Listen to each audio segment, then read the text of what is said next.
I have a confession to make. While losing my 100 pounds, I actually wasn't that active. Before I figured out the whole nutrition thing, I was just exercising and losing weight through brute force. So, what I would do is exercise, go back home, be on the bed, on the computer for the rest of the day, playing games, whatever it is. Legitimately, if I wasn't at the gym or on the elliptical, I wasn't doing shit. And yet, I still lost a lot of weight. Now, I wouldn't recommend that for people. Being active is good. And getting your nutrition on lock is actually much better. That's how I lost the last 60 pounds, whereas the first 40 were just a brute force exercise. But my point with this is you can lose a lot of weight without living at the gym. A lot of people think they need to go to the gym 5 times a week for 2 hours and fill those 2 hours with, I don't know, 20 exercises. No, no, you don't. No, you don't. First of all, you don't need to go to the gym at all to lose a lot of weight. Like, at all. You can literally just change absolutely nothing. Change your intake, reduce the calories, and you can lose a lot of weight. Is that how I recommend doing it? No. Because while you can scientifically do that, you will be missing out on so many benefits of exercise. More energy, muscle growth, you'll be able to eat a bit more, better posture, more confidence. Listen, I can't fight for shit, but there is a sense of confidence you have when the average person doesn't exercise at all. And you're talking with someone and you think in your head, you know what? Worst case scenario, I'm probably stronger than them. And that's not to think, oh, everyone's an enemy. No, don't be weird like that. What I'm saying is, it gives you that bit of confidence knowing that you're not going to be fucked if something bad happens. Probably. I mean, if they have weapons, you're fucked, right? But there's a confidence you get to being physically competent. And having those muscles improves your posture as well. And by the way, when I say back when I was losing 100 pounds, I was fairly, kind of lazy, I would say. A couch potato, bed potato. That can still happen these days. That's partly why I got rid of my computer chair, and that's why I'm recording this standing up. Now I have to stand up in a desk because the computer chair is in the fucking garage. Anytime I use my computer, I need to stand. I need to support myself. Which does two things. Not only does it help improve my posture, but it also discourages me spending a shit ton of time on the computer. Obviously, this isn't very fun during work hours, but, it's better than sitting down and becoming a weird blob all day. So in this case, if you want to be crazy and consider standing exercise as compared to just sitting all day, sure. But this is extra important for you. You probably sit down all day because you work in tech, you work at a desk. You probably sit for 7, 8, 9, 10 hours a day. Your schedule sucks ass, so you're thinking, I gotta spend all this time at the gym if I want to get fit. No, you don't. Like I mentioned, just the nutrition is all you need, but the fitness is very important. So I will say, it's totally fine that you don't have time to spend 2 hours per session at the gym because you don't need them. There is such a thing as diminishing returns at the gym. You can do a really good half hour at the gym, and that can be pretty damn effective. Depending on what you're doing, it can be even more effective because of all the rest you're getting. And while I never ever recommend people to burn off calories at the gym, like don't work out to, undo your diet. Never do that. But yes, when you work out, you do burn calories as well because that's activity. So if you mix in the caloric restriction with exercise, you're losing a lot of weight. You're losing mostly fat in that case. I mean, at the beginning, you'll be losing a lot of water, but once you get into that cadence of decent caloric restriction with regular activity, you're going to be losing mostly body fat with all this stuff. So it's really beneficial for you to get active. Before I give you some tips, I'm going to get into some myths first. Myth number 1, if you're not subscribed, you're cool. That's not true at all. You're actually lame as hell, so you need to subscribe. All right, actual myth number 1. You need to work out 5 to 6 days a week to lose serious weight. Now, if you are a couch potato, you change nothing about your diet, nothing about anything else, you start exercising 6 times a week. First of all, that's going to suck ass for you, and you probably won't be ready for it. But yeah, you lose more weight because you're keeping the same caloric intake, but the activity is going up. So you can lose weight. I wouldn't say serious weight. You can undo a lot of stuff. You can undo like the majority of your cardio in about 1 minute, depending on the food you eat. So I would not make the workouts the main form of losing weight. But cardio is very good for your heart and lungs and can help with the extra calorie burning. And you only need to do that a couple times a week if you want that benefit. Myth number 2: cardio is the key to weight loss. Not really. You can burn, like, you can do a marathon and burn a lot of calories, but that's not going to affect anything tomorrow, if that makes sense. What you're eating day by day is what controls the actual calorie intake and the deficit and all that stuff. You can work out like crazy one day, that's not going to affect anything tomorrow. So do cardio because your heart and lungs love it, and it helps. It lubes up the fat loss process a bit. Do it for that, mostly for the cardiorespiratory benefits. But cardio is not the number one. It's not the key to weight loss. That is food. Myth number 3: if I'm not sore or exhausted, I didn't work hard enough. I hate this so fucking much.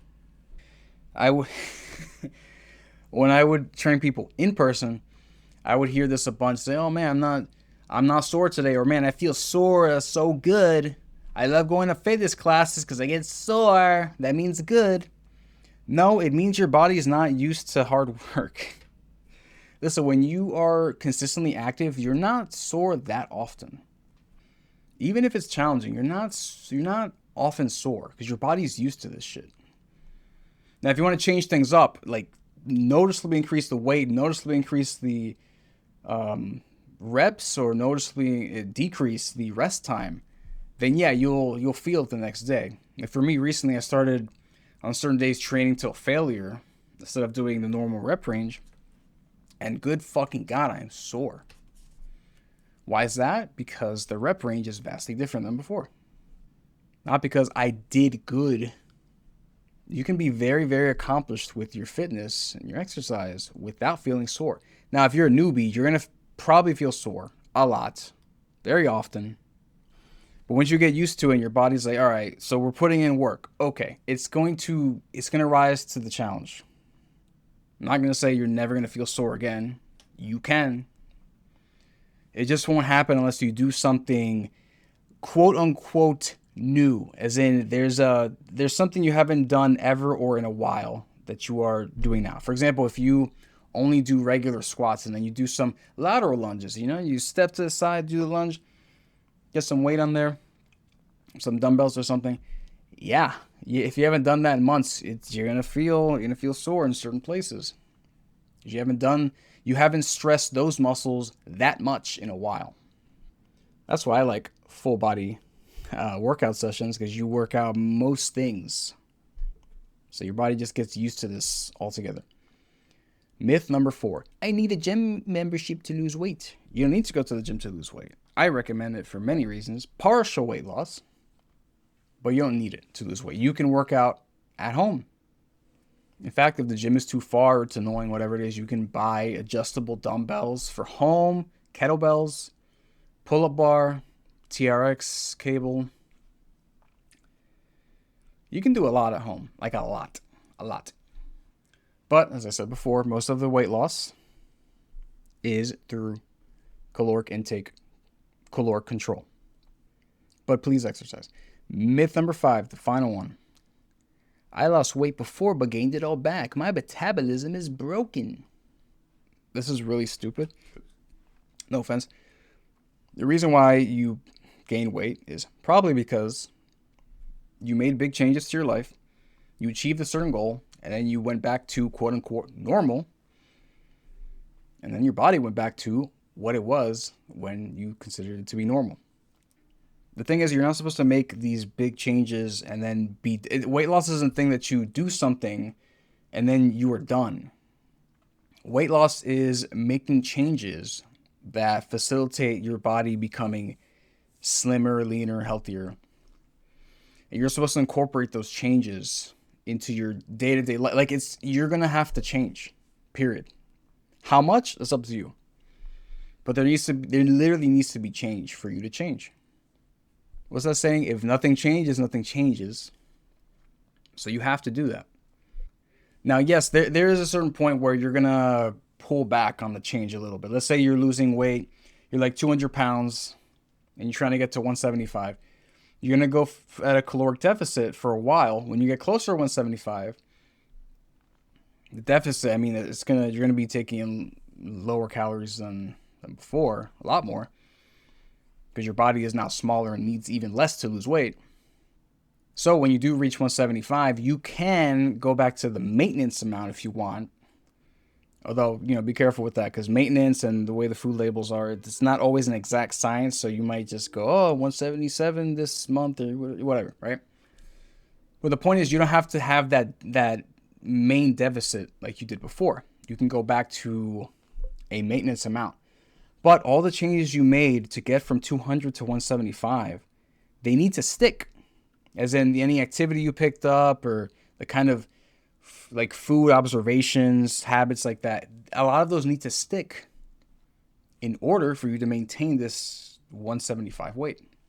If you don't retain any of those changes that you made, you're just gonna go back to 200 because that's what you consider your normal. The thing is, when you go to 175, your normal should be different. You've changed your life, not just tortured yourself for however long it took you. That's not how you're supposed to look at it. It's like, oh man, I'm doing this shit I don't like. Once I hit 175, I can just be done. No, you need to make your way down there by making lifestyle changes. So if you gain it back, you did not commit those changes to part of your life. They were just a necessary evil for you to see that number and then be happy and then go back to quote unquote normal. And that's why you're upset. Let's get into some numbers. 100% of people who subscribe to me are badass. Also, only 20% of overweight people achieve long-term weight loss success. So only 1 out of 5 people lose weight and keep it off. For over a year anyway, according to this. So the actual number of people who stay off forever is probably lower. But even then, 1 out of 5 is not a lot. Like 1 out of 5, not 1 out of 5 people are overweight and lost weight. 1 out of 5 people who are already overweight and want to lose it, make it. That's it. If you're middle-aged and you lose weight and you keep it off, you reduce your risk of chronic disease over the course of like 20 years by about 50%. That's fucking huge. So think about that. In terms of exercise, not, I need to spend 3 hours in the gym because I want to look cool and strong. Think about, I need to keep a sustainable habit of exercise so that I can live longer. I think there was only one period of my life where I actually spent about 2 hours in the gym per session. And that was a period that was probably the least effective of my life in terms of exercise. Well, not the least effective, but it wasn't great. So literally, when I was about 17, I started doing the elliptical because we had a big ass elliptical in our apartment for some reason. And I was like, oh, can I use that? Let's put it right in the middle of the living room. And what I would do is listen to music and I would go on the elliptical for half an hour or 40 minutes. I don't remember. Did that, I honestly don't know. I think it was 2 or 3 times a week. Then, about a year-ish later, started college and I started using the treadmill to do this HIIT thing. So I would run on there for about 9 or 10 minutes, going super fast for minute 2, walking next minute, going medium, going up and down. Because I was trying to maximize fat loss and confuse my body because I was fucking stupid, didn't know what I was talking about when I was, still early on. Then I figured, this is really hard. It only takes me 9-10 minutes to do this, so I figured I should do something else afterwards. There's all this gym equipment here, so let's get into strength training of some kind. Let me use a bunch of machines. Let me just do whatever. Do the ab thing, do the leg, whatever. Then I started this program called Jason Blaha's 5x5 Ice Cream Fitness, which was essentially using barbells, doing the big movements in barbells, Overhead press, chest press, rowing, deadlifting, squatting. I didn't know how to do barbell squats or overhead pressing with barbells at that time, so I did not do that. I used dumbbells. I did not feel safe doing the other stuff with barbells, so I changed it with dumbbells, and it was great. The pattern was the same, and I got pretty strong doing that. Then I started to run a bit on the track and the gym as well. In addition to, or rather, I think I switched the elliptical treadmill stuff from that to running around the track a bit. Then this was near the end of my weight loss because at a certain point I figured out, hey, nutrition matters. So I lost a bunch of weight, and then they basically locked the doors on the gym. I started going to my college's gym even after I graduated.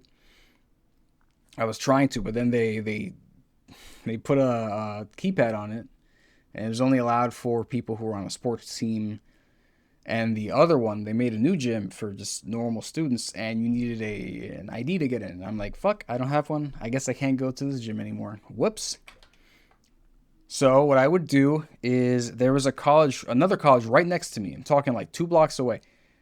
And I would go into the college campus, go down there. They had a shuttle bus. I pretended to be a student. They never checked. I just walked in. Yep, I'm a student. They take the shuttle all the way down, a couple miles down, close to the main train in New York City, the one train. From there, I would walk about 10, 15 minutes to Blink Fitness, and that's where I would work out. And then I would have to, of course, walk back to that shuttle at a certain time, wait next to the Burger King, be mad at it because that's the exact Burger King that my parents brought me to when they were, bringing back custody of my sister and I because they were divorced and got me really fat. So fuck that Burger King. And the shuttle brought us all the way back to the campus, and I walked home. But at the gym itself, I would do bodybuilding stuff. I would do like today's arm day or whatever. So I would do 3 exercises for biceps, 3 for shoulders, 3 for whatever. It was a lot of shit. And whatever. That wasn't very effective. Then a year later, from Blink, by the way, I started working at Blink shortly after I started going to it.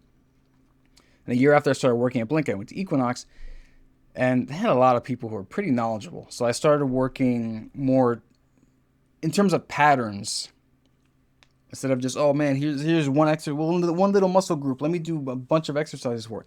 Fuck that. Focus on patterns. Push, pull, knee dominant, hip dominant, core, anti-rotation, anti-flexion, stuff like that. Where it's the movement itself that matters, not the specific exercise or the specific equipment. It didn't matter. When I was in Blink doing that bodybuilding shit, the 3-4 exercises per muscle group, that is, I think, the time where it was getting close to 2 hours. I think it was only an hour and a half, my longest time in the gym, honestly.